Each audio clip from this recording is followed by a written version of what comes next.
Gaur aro modernoarekin gatoz.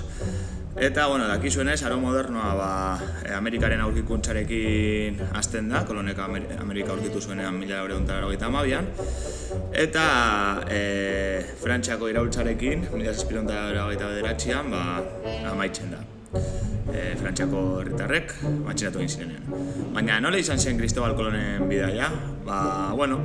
Kristobal Kolon Amerika aurkitu zuenean, berak Indiara joan zela pentsatu zuen. Ez ekitelako, beraien mapetan edo, ez ekiten Amerikako kontinentea existitzen zenik. Beraz, pentsatu zuen Indiara joan egin zela.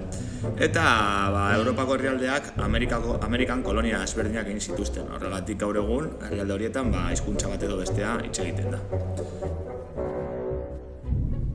Eta aro modernoan beste alderdi garrantzitsua humanismoa izan zen. Humanismoa Italian sorturiko mugimendua literal eta filosofikoa izan zen, eta gizartea aldatu egin zuen. Zergatik, hasi zirelako pentsatzen, gizakia zela guztiaren erdigunea edo, eta erlijioa eta fedetasuna esen guztiaren oinarria.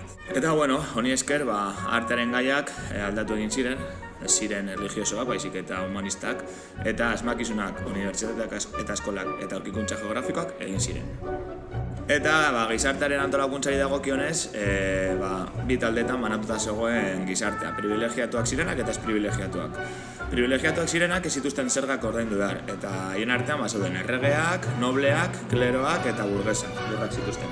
Eta gero privilegioarik ez zituztenak, pobreak zirela, nekazariak, abeltzainak eta merkatariak, ez zituzten iaia eskubiderik. Eta hori zela eta pobrezia handia egon zen eta krisi ekonomiko handia. Baita ere monarkia absolutu, erregeak hartzen zituen erabaki guztiak.